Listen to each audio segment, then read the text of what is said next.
digital arena, on the app, on your smartphone, on X, YouTube, and Facebook. The Sportscast. Expect the unexpected. The Donut Bag presented by The Sportscast.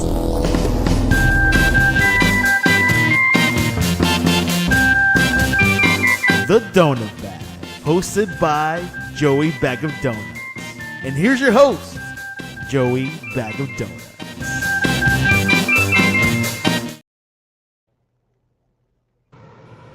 I'll never get used to having my own intro song. This is like, it's like a dream come true. When I was a kid, I dreamed of having my own talk show, and now I kind of do. That was so cool. I didn't know that. That's really awesome. I would have a tape recorder, and I would interview my friends like they were talk show guests. I love that. Well, you think about it, though, and you did that and you built it. You know, your podcasting is a way that you can build that yourself, which something when we were kids wasn't like that was a thing you could do, right? So you build it yourself, and then now you've taken it to this level where you're like one of the most popular ones in Pittsburgh. I mean, that's a big accomplishment. It's absolutely crazy that you could just make your own show. Like, we're at a point where we could just do our own thing like that. What did you do? Like, when I was a kid, what if I wanted my own show, what do I have to do? I would have to go to one of the TV networks or TV stations and say, hey, I make a show. You know, it's like, you would have been down at like WPRP, like knocking on their door, like whatever the version of that was, you know, and knock on their door and be like, hey, I want a radio show. Yeah. And it's just a wild time we live in. You know, the internet's crazy. We're in different parts of the country and we're talking. I mean, it's just weird. I mean, you know, you told somebody, you know, 40 years ago, it's like, yeah, you're going to be on a video thing and you could see someone, you'll be in Pennsylvania and somebody will be in a whole other part of the country and you could just talk to each other. Like, it's crazy. That's like Star Trek stuff. Yeah. Wild times. As Dave says, we're coming to you live from Victory Monday. You know, yes, we are. Yay. I was just at the gym and I just saw a guy who's a big Ravens fan, and he was actually at the Ravens Bills game last night. And you know, we playfully go back and forth. I'm like, dude, how the heck did they lose that game? I have no idea how the Ravens lost that game. That was really like one of those like Steelers losses, like where you're ahead and you're playing really well, and then all of a sudden you collapse and the other team scores 22 points in the fourth quarter or something. Yeah. But it is Victory Monday. I don't know how the heck they pulled that off. Now, before the game, I made a bunch of predictions, which I think a lot of people did. And those predictions were, it's going to be a low scoring game. It's going to be, you know, they'll probably win by like a field goal or something like that. The offense will suck. The defenses will be way ahead of the offenses. Justin Fields sucks, so he's not going to do anything. And this is why I don't gamble, because this is did you think it was going to be a low scoring game before I did, because I kept saying to everybody, we talked about it on my show, that the Jets have a good defense. The Steelers are supposed to have this good defense. You know what I mean? Both the offenses, new quarterbacks, kind of questionable situations with those and their abilities, Justin Fields in general, Aaron Rodgers at 41, you know, all of it. And so, yeah, I was shocked. I mean, he just kept throwing touchdowns and I couldn't believe it. The biggest question we've had going into the offseason is, are we going to get Aaron Rodgers? And then when we got Aaron Rodgers, like, how is he going to play? Yeah. And wow. This is the best quarterback play we've had since even before Ben, because Ben wasn't that great like his last year or two. This is the best quarterback play we've had in at least 5 years, and it makes all the difference in the world. To watch him be able to read the field like he does, you're like, yes, that is what's been missing. And then I watched Russell Wilson, you know, play against the Commanders. And, you know, when we first didn't get Rodgers, I thought, well, maybe we should have kept Wilson, right? He wasn't bad. He did okay till he kind of collapsed at the end of the season.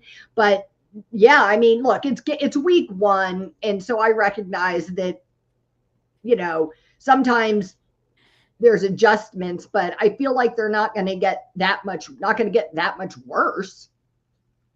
Week 1 is weird because I think all the teams do is all they use the training camp for is like to figure out the roster. They don't really use it to practice.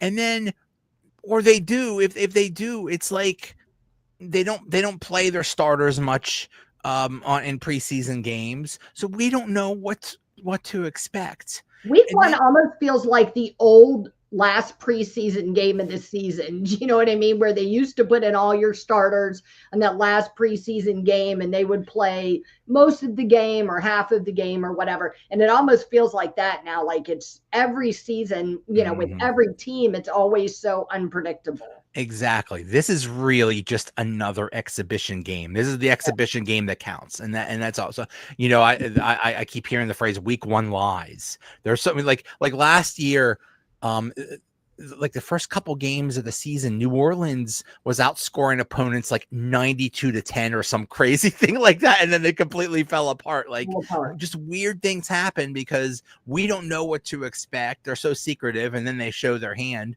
and then teams adjust to it and then things go back to normal. But yeah, this is craziness.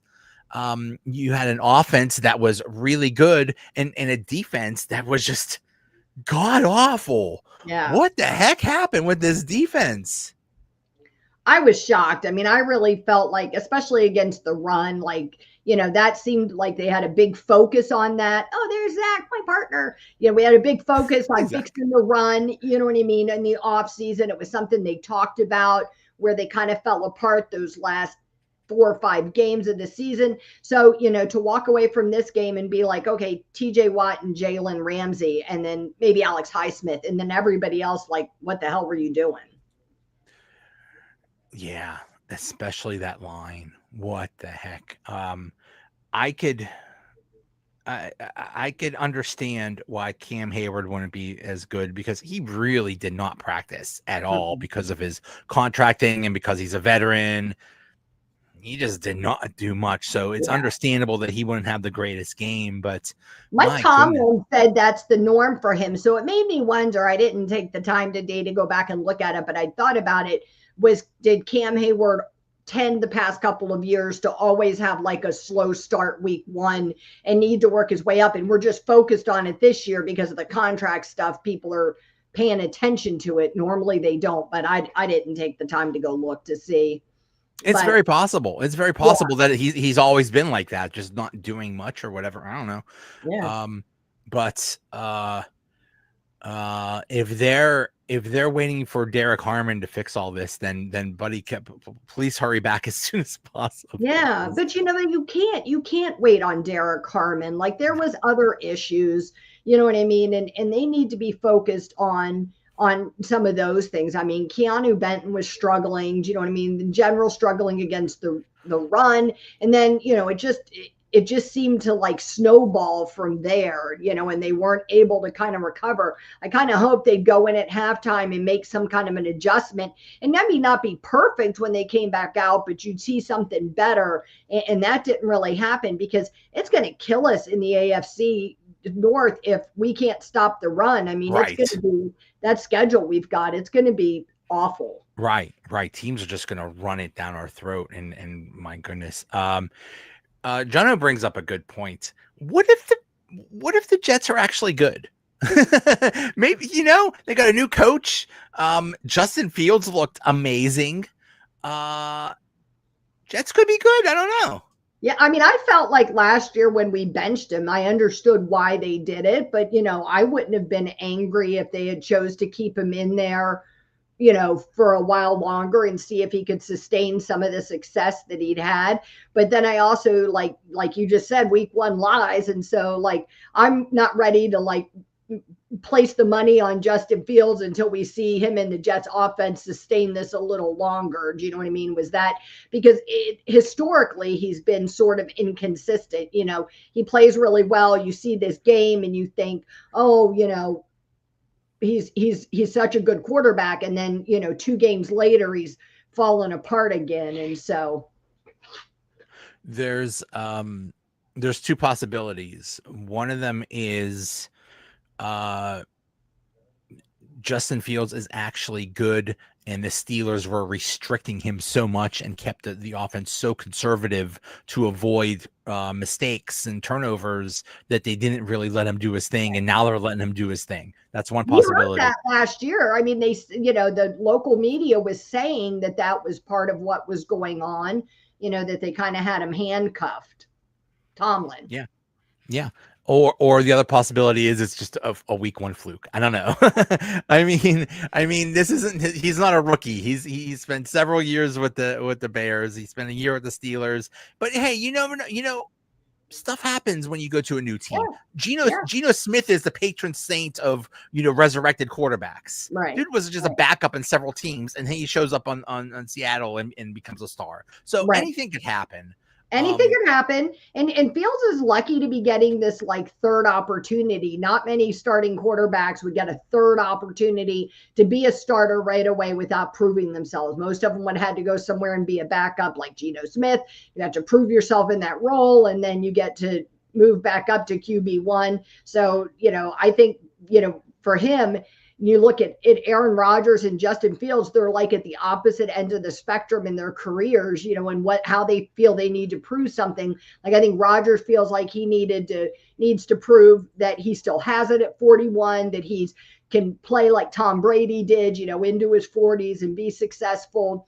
And I think he didn't want to go out on a sour note like his last season in the Jets where they were like 5-12 or whatever. He doesn't want to go out on a sour note, and so this gives him that opportunity. But Justin Fields is like the opposite end of the spectrum. Like he's young, he's potentially got his whole career ahead of him, and he's got to prove like, hey, I am a good player. Do you know what I mean? I am that guy that you saw flashes of in Pittsburgh. You never know. It could be a situation, we could look years from now. It's like, wow, how did, the Steelers had a chance to keep this guy and they blew it. I don't know. Yeah. We'll see.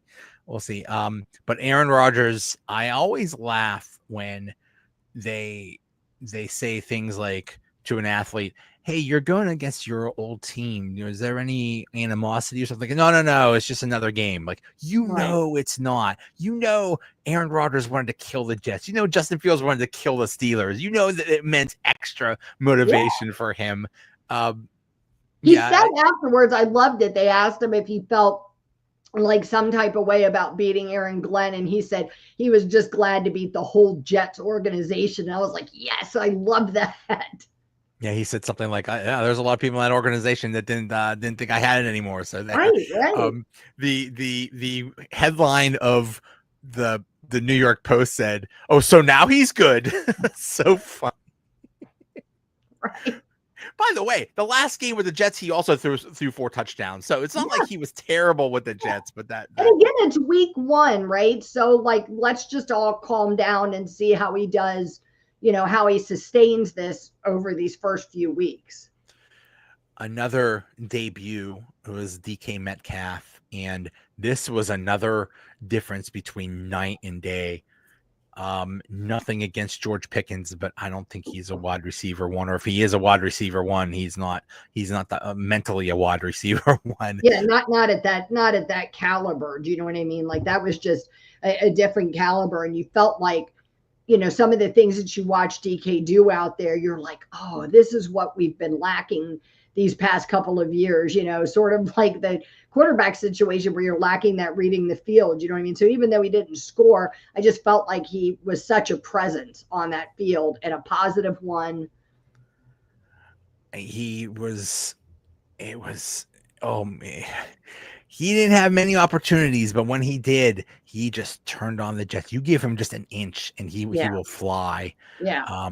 That is very exciting. Catches were big impact catches, you know what I mean, that mattered, and something that not everybody could have done. Also, the big question this year, why did Old Man Rodgers run out of steam at the end versus the Ravens and the Bills? Will he run out? We don't know whether he'll get to play the Ravens or the Bills or whatever. You gotta stay healthy. Right. It is a week to week situation. So, Yeah.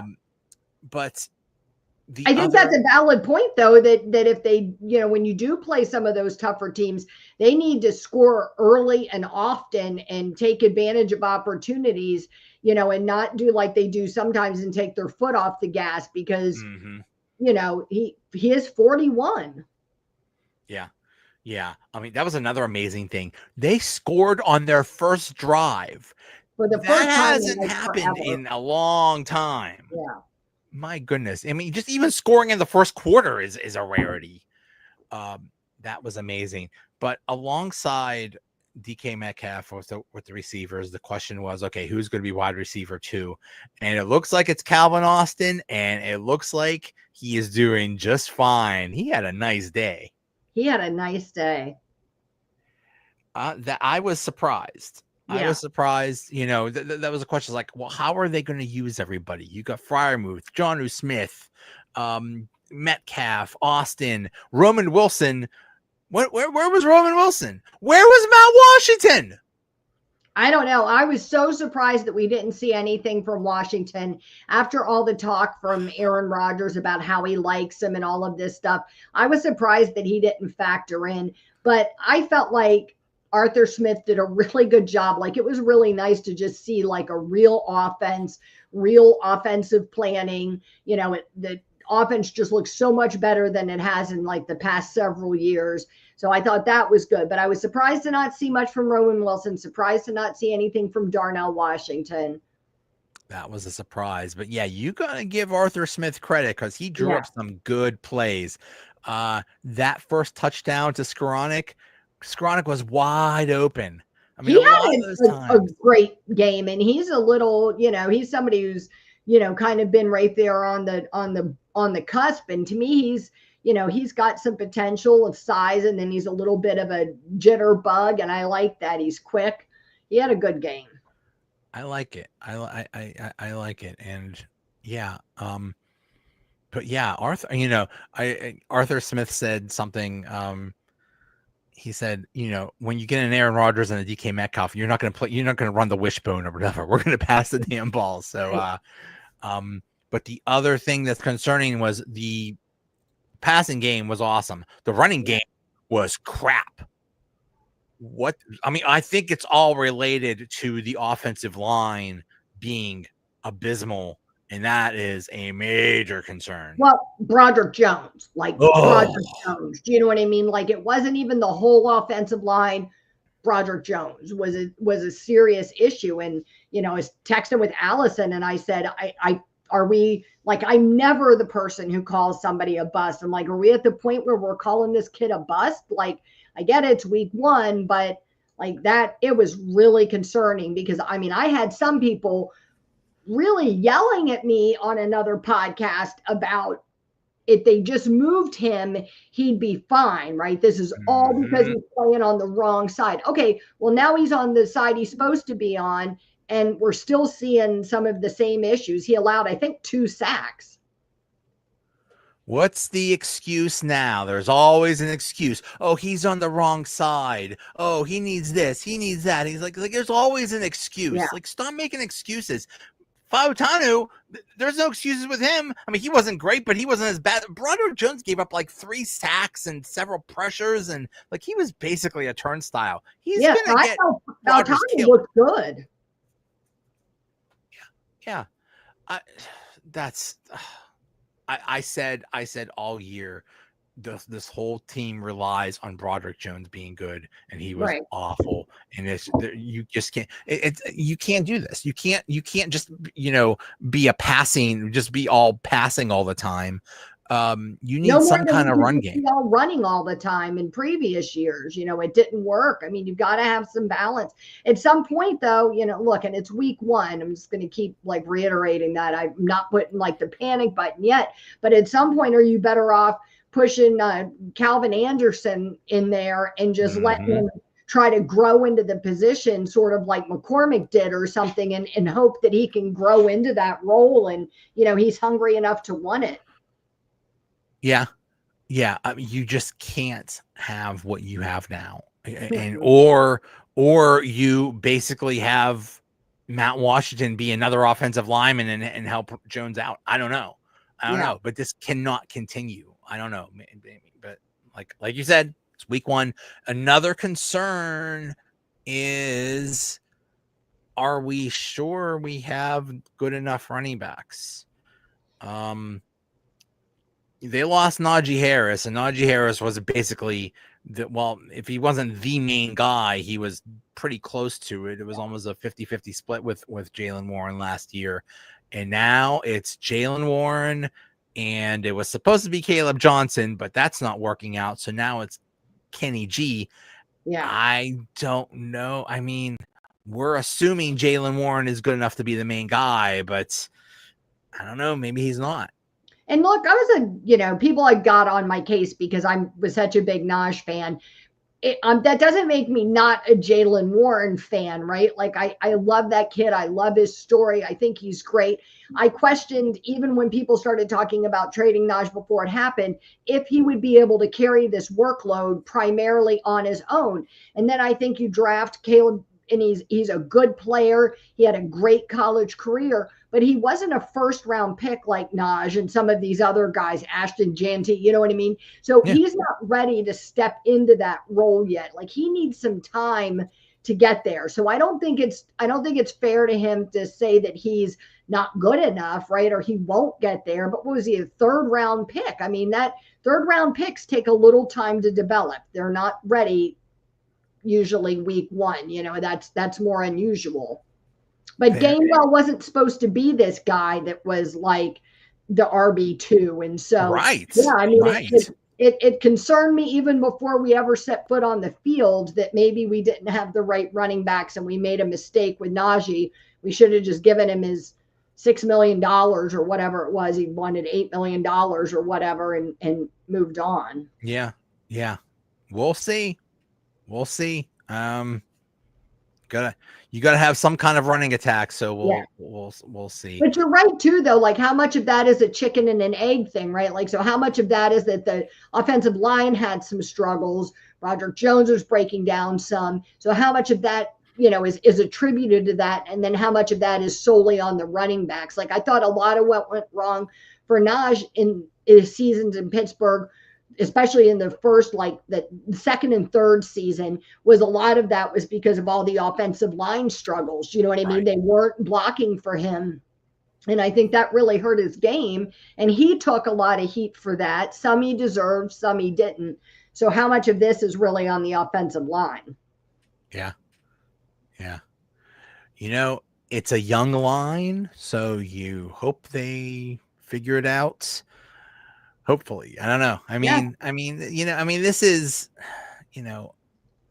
yeah, I mean, it is new for Broderick Jones, and he, it's like, well, there's a difference between doing it in training camp, doing it in a preseason game, and doing it in a regular season game. So hopefully now you got the regular season game out of the way. They say there's a big difference, big change between game 1 and game 2. Hopefully he could figure it out. I don't know. Yeah. We're not asking to be all pro, dude. Just don't get the quarterback killed. That's all we're asking. Yeah. Sometimes he looks like he's in like outer space. Like you watch him and the defender's just blowing right past him, and he's like, "Oh, which way did he go?" Yeah. It's scary. It's scary. It's like he's on a whole other planet or something. Mm-hmm. It's not scary. Also, we saw the debut of Jalen Ramsey, and he basically saved the game. What a hit! What a hit at the end of the game. That was unbelievable. He had a great game. He just knocked Garrett Wilson so hard and knocked that ball out. And man, that was just a thing of beauty. He is just, he's coming in, he's either, and I don't know what he says or does, but he really pisses off the other team. He really makes them mad. Yeah. And then also Darius Slay made his debut. I don't think that one is well, considering he got burned on a touchdown. Yeah, he did. and hopefully Joey Porter Jr. is not hurt. Apparently, he has some kind of hamstring problem. I saw that. You're right. Yeah. Hopefully that's nothing serious and he's okay. And hopefully, look, hopefully there was, a fly in the ointment or whatever, with this week with that run defense and they get their act together because look, I know that the team is always going to say all the right things in interviews over the summer training camp and stuff. They're not going to be up there being like, yeah, we don't really know what we're doing. And I don't think we this year. So I get that they're going to say all the right things. But to me, even what you saw coming in the preseason, it looked like they'd solved some of those communication issues. It looked like they were more in sync than they were last year. So hopefully that was just an off game, still working out the bugs. I mean, the nice thing is that they have like 3 capable cornerbacks. So, and they have a lot of depth. Eccles look good too. I think Chuck Clark had to come in for Deshaun Elliott.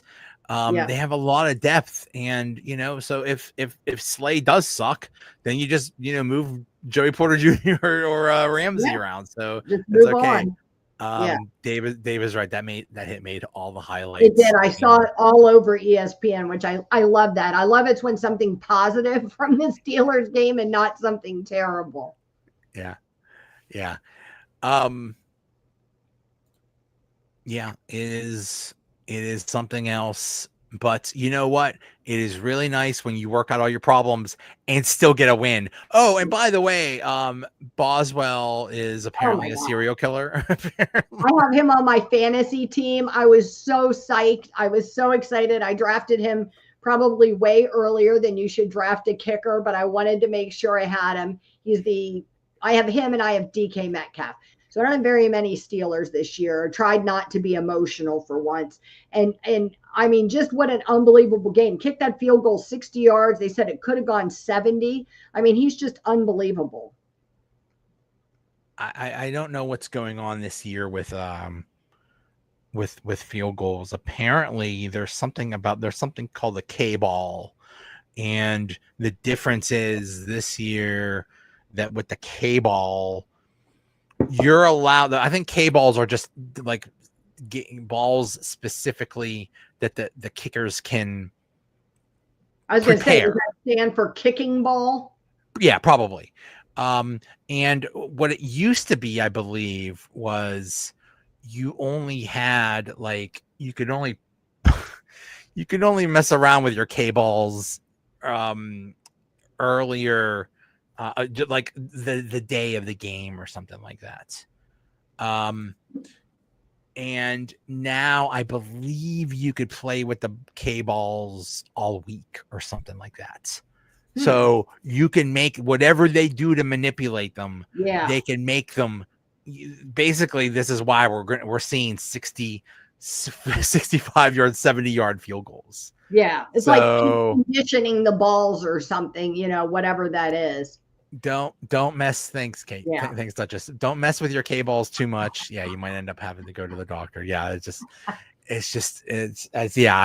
kept hearing K-ball. It's just one of those buzzwords that you hear over and over again. And I was like, what the heck is this K-ball crap? And right. Somebody explained it to me. But okay, Boswell has kept. I think you could say that if it wasn't for Chris Boswell, and if it wasn't for the Steelers having such a good kicker, I don't know if Tomlin would still have a job.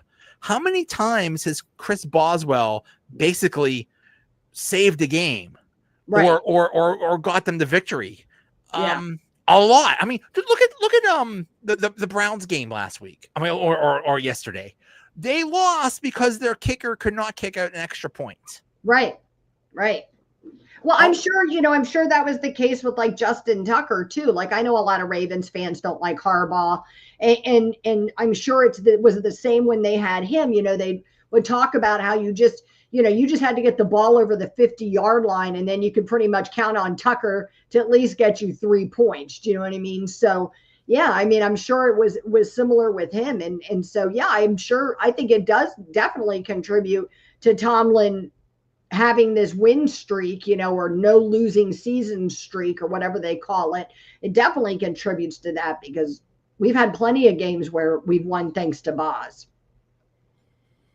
It's amazing. It's absolutely amazing. And I mean, it was the game one last year. It was, the score was 18-10. It was 6 possible field goals. So Right.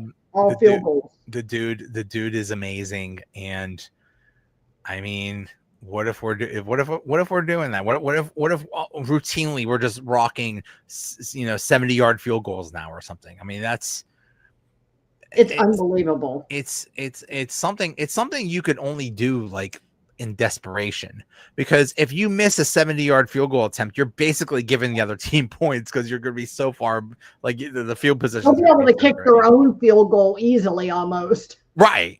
Yeah, they just like the very next play is like, thank you very much. We'll just kick it this way. Thank you. But next up is Seattle. I hate to say this, but I think this is going to be an easy game.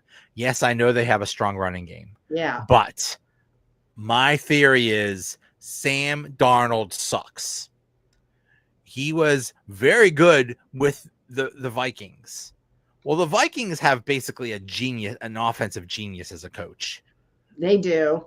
Now they don't have that. They made him look so good that he is like financially set, like generational wealth for his grandkids. Do you know what I mean? He did look so good in Minnesota, and I agree with you. I don't think it's going to translate to Seattle.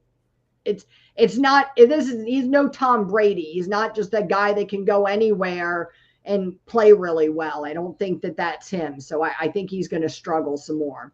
When you go from one team to another, I mean, just so much changes, and sometimes it works out, like Saquon Barkley, and sometimes it's a disaster.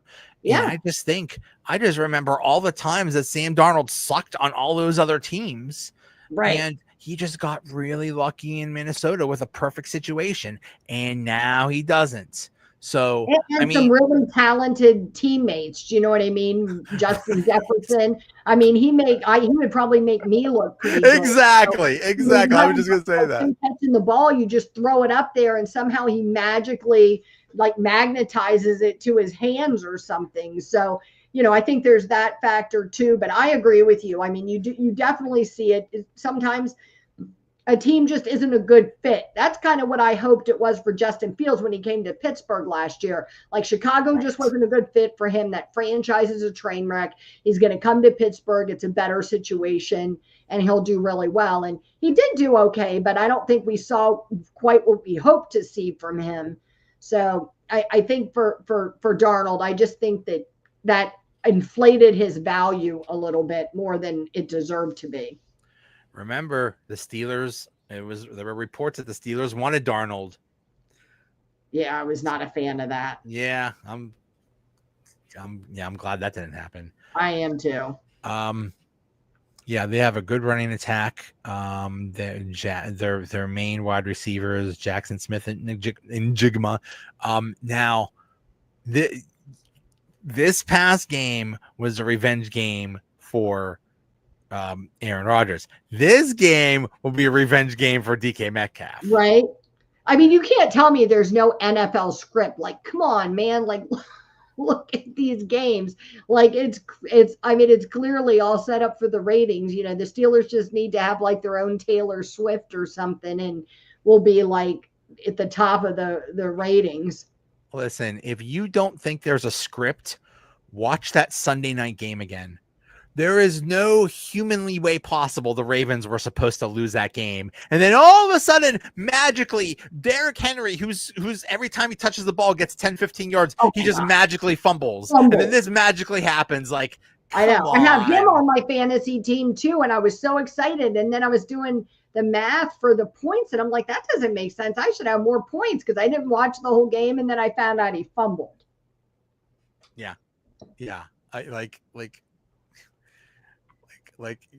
You mean to tell me that's just a great coincidence that stuff like that happens? Mm-hmm.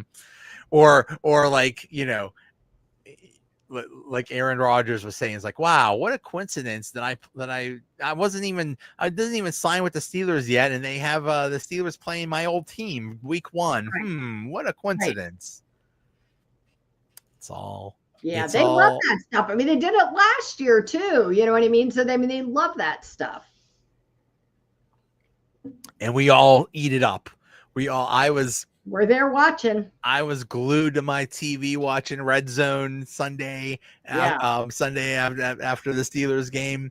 If I could, I would watch football from 1 p.m. to 11 p.m. very happily and just sit there and watch football. So I guess I'm part of the problem, but I'm right there with you. I mean, me too. I start on Saturday with College Game Day, and I don't turn the football off until I go to bed on Sunday night. Not as much of a night owl as you, so I don't usually make it through the Sunday night game unless the Steelers are playing. But yeah, I mean, I'm right there with you, glued to my TV. It is the best time of the year. Yeah, it is a struggle getting through. Well, it's a struggle for people like us that talk about the Steelers all the time and talk about football all the time to come up with things to say. And yes, it was a very busy off season, but when you have basically 7 months of non-activity trying to figure yeah. I'm with Duchess too. I believe in all the NFL conspiracies, 100%. Oh. And don't tell me. Well, here's what I think about Taylor Swift. I think that was an arranged thing. And then they found that they actually like each other. It's like, let's get married. It would not surprise me. This is all together to do the Super Bowl halftime show. I brought this up to someone and they told me I was crazy, but Friday night there's actually a law that this NFL is not allowed to play on Friday nights. The only reason they have this Friday night game that they did this past Friday and a year ago, they also did a Friday night game, I believe, also in Brazil or some crap like that, is because the law is, and this is basically to protect high school football. Right. But the law is the NFL is not allowed to play games on starting in September.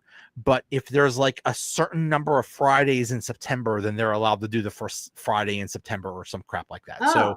So there's I actually couldn't compete with with high school football that way, but I didn't realize there was like a loophole. There's actually a law. So no, Friday nights will not be a new thing. It's just a fluke thing on week 1, and that's it. And I don't know. It's just I don't know exactly what the law is, but it's yes. And it shouldn't be. Like it shouldn't be. Do you know what I mean? I don't.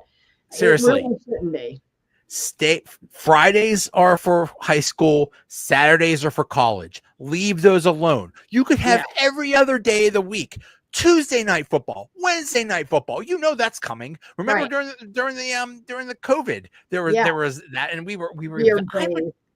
I would be happy to watch Tuesday night football or Wednesday night football. I don't care if it's Monday and Thursday, right? And to me, that balances it out with the number of teams you have. Everybody's games get in there. I wouldn't be sad to see a Tuesday night game because I think if we can move a game to national television, it opens up the opportunity for the Steelers game to be televised other places. So, well, that's the scary thing is that thing was on YouTube, which I'm like, oh God, what do I have to do? What do I have to buy now to watch this dang game? It's like, no, it was free. It was just as long as you could just get on YouTube, which is fine. But it is just such a struggle. It's like, is the game on Peacock? Is the game on Paramount? Is the game on Amazon? Is the game on Netflix? Is the game on Pluto? Is the game on Apple? Like there's just so many. It's just so complicated. It is too much. And I'm never the like old man shaking their fist at the cloud about technology and stuff like that. I have like 19 million subscriptions to everything you can imagine. And at least once a year, something pops up where it's like, nope, you can't see the game unless you get this new wacky, Wawa TV or something. Right. It gets to be crazy. Honestly, what I've heard people are doing? They're going back to antennas, and that's what I do. I have because there's a game on channel 2 and there's a game on channel 53 on the Fox station, and I just switch back and forth between those, and it's like, okay, at least I got something. And then channel 11 is that, and if I think the rule is if your home team is playing on, say, Netflix or Amazon or one of those things, they have to make it available on one of the over-the-air stations, at least locally. So that Steelers game, when I looked at the coverage map, it was red. The whole country was red except for the state of Florida, which was whatever game it was, Miami, I think. Like, really? Nobody wants to watch Miami. They're terrible. Miami doesn't want to watch Miami. Right. The only reason to watch Miami is to watch the coach get fired because even the Dolphins don't want to watch. Yeah. Watch Miami. It's so bad. Yeah. Oh, what the heck? Yeah, that dude's getting fired real soon. But well, here's the thing. Dave says for Tuesday they need to coordinate with the bye weeks. There eventually it's going to happen real soon. There's going to be an 18-game season. Oh yeah, it's coming. If they do an 18-game season, they're probably going to have 2 bye weeks, which is nice. You can't do to teams what they did to the Steelers last year, where you have 3 games in 10 days or whatever. And if you add in this extra week, that's going to happen to lots of teams. And I know, and part of my NFL conspiracy belief is that they don't mind screwing the Steelers over, but that's not going to be able to avoid that from happening to some of their beloved teams like the Chiefs. And so, yeah, I think for sure they'll have to add a second bye week. They're probably going to start Labor Day. That's probably when they're going to start, and they'll probably be done. They'll probably have the Super Bowl the day before President's Day, so you have a 3-day weekend, which is what everybody wants after the Super Bowl. It's like we want this the day after the Super Bowl. So I mean, it's. I do like right now with the addition to the 17th game that the Super Bowl falls right around my birthday every year. So I do like that. It's just fun when it does land on my actual birthday. But I agree with you. I think that to go to that next week, so like you said, right around President's Day weekend, would make a lot of sense.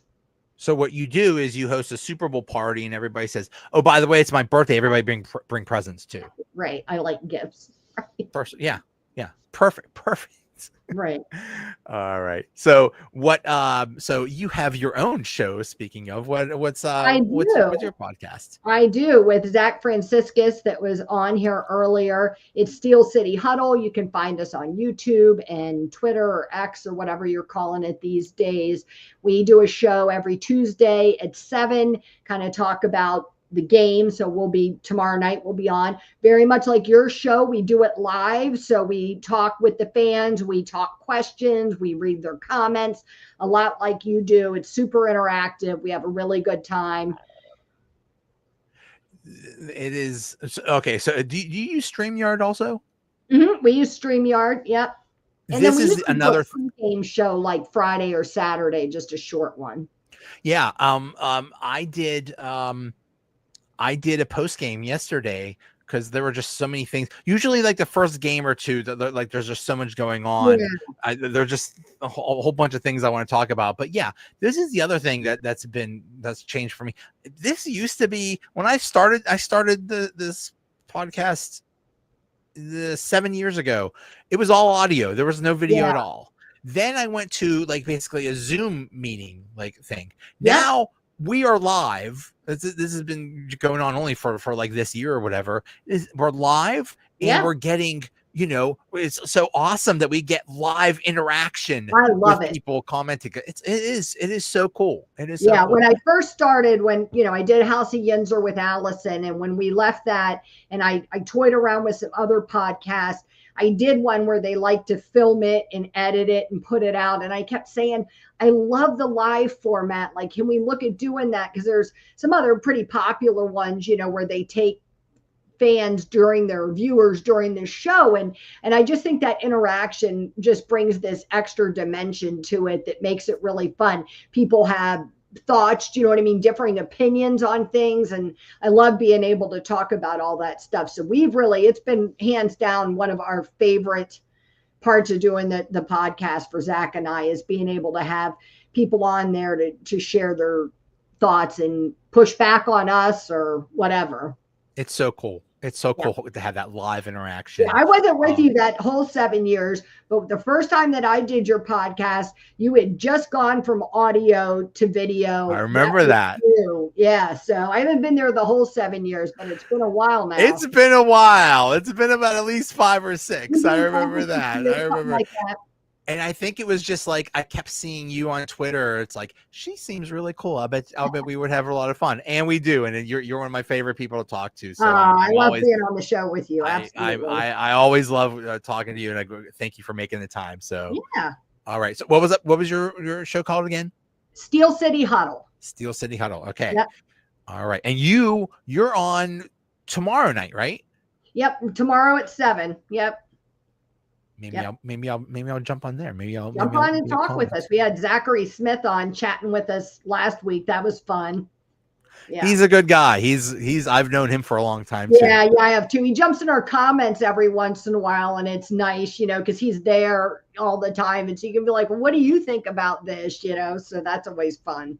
Well, that's funny. Like Dave, he comments all the time. When he's not commenting, I'm like, dude, just jump on. So come on the show. What are you doing here? Right.